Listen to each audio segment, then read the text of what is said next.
இலங்கையோட சிறைச்சாலை வரலாற்றிலேயே இதுவரைக்கும் பதிவு செய்யப்படாத இதுவரைக்கும் நடக்காத ஒரு மிகப்பெரிய சம்பவம் அண்மையில நீர்கொழும்பு சிறைச்சாலையில நடந்திருந்தது. அதையும் தாண்டி இப்ப வரைக்குமே 100க்கும் மேற்பட்டவங்க வைத்தியசாலைகள்ல சிகிச்சை பெற்று வர்றதா தகவல்கள் வெளியாகி இருக்கு.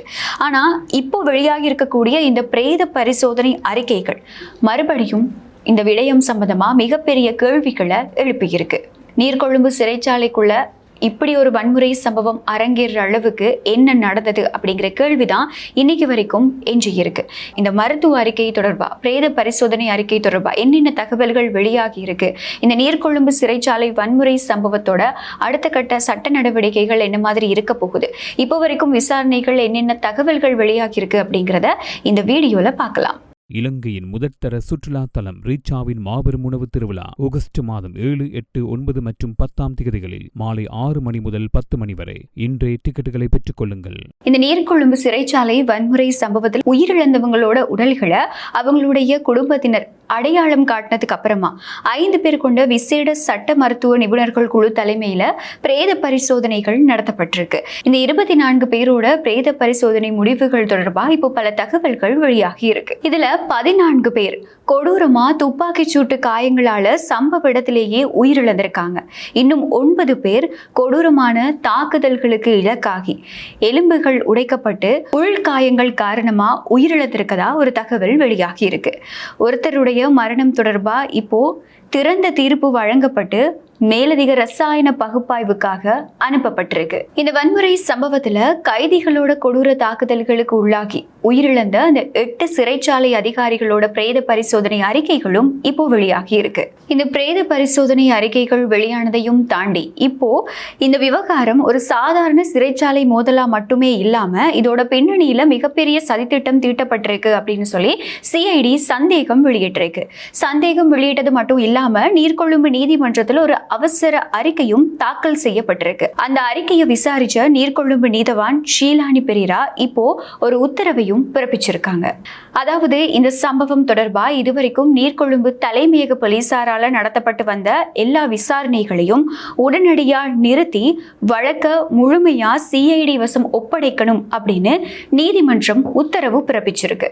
இந்த நீதிமன்ற உத்தரவுக்கு அப்புறமா நீதி மற்றும் தேசிய ஒருமைப்பாடுகள் அமைச்சு ஒட்டுமொத்த நீர்கொழும்பு சிறைச்சாலை வளாகத்தையுமே குற்ற பிரதேசமா அறிவிச்சு அந்த இடத்துக்கு சீல் வைக்கப்பட்டிருக்கு. அதாவது இப்ப இருக்கக்கூடிய நிலவரப்படி சிஐடி அதிகாரிகளோட எழுத்துப்பூர்வ அனுமதி இல்லாம சிறைச்சாலை வளாகத்துக்குள்ளேயோ அப்படி இல்லைன்னா அதை சுத்தி இருக்கக்கூடிய பகுதியிலேயோ எந்த ஒரு சின்ன துரும்பு கூட இடமாறவோ அப்படி இல்லைன்னா எந்த ஒரு மாற்றங்களையோ செய்ய முடியாது.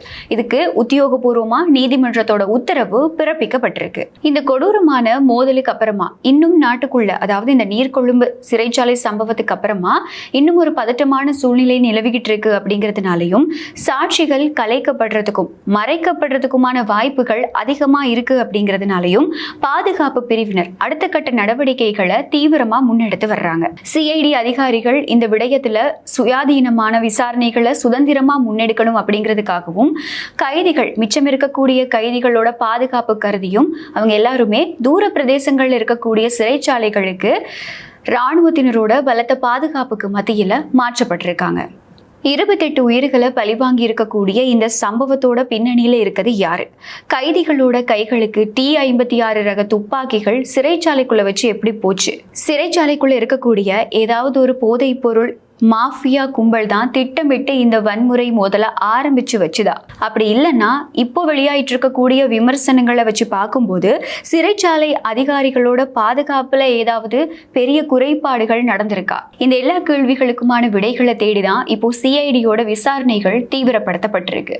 ஒரு பக்கம் சிறைச்சாலை அதிகாரிகளோட, அதாவது இந்த சம்பவத்துல உயிரிழந்த 8 சிறைச்சாலை அதிகாரிகளுக்கும் நாடளாவிய ரீதியில பல பேரும் இரங்கல் தெரிவிச்சிட்டு இருக்கக்கூடிய இந்த மாதிரியான ஒரு பின்னணியில உயிரிழந்திருக்கக்கூடிய கைதிகள் தரப்புல இருந்தும் பல்வேறு குற்றச்சாட்டுகள் இப்போ முன்வைக்கப்பட்டு வருது. இந்த சிறைச்சாலை அதிகாரிகள் அந்த சிறைச்சாலைக்குள்ள இருந்த கைதிகளை ஒழுங்கான முறையில நடத்தல அப்படின்னும், முதலாவது நாள் மோதலுக்கு அப்புறமா இரண்டாவது நாள் மோதல் தீவிரமடைகிறதுக்கான மிக முக்கியமான காரணமே சிறைச்சாலை அதிகாரிகள் கைதிகளை ஒழுங்கா நடத்தல அப்படிங்கிறது தான் அப்படின்னும் பல குற்றச்சாட்டுகள் இப்போ முன்வைக்கப்பட்டு வருது.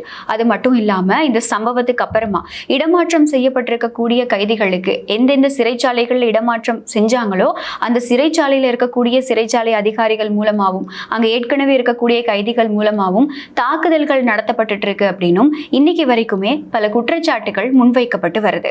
இந்த மாதிரியான குற்றச்சாட்டுகளுக்கும் விமர்சனங்களுக்கும் மத்தியில இந்த அரசாங்கத்துக்கு கீழே இப்போ இந்த நீர்கொழும்பு வன்முறை சம்பவம் CID விசாரணைகளுக்காக மாற்றப்பட்டிருக்கு.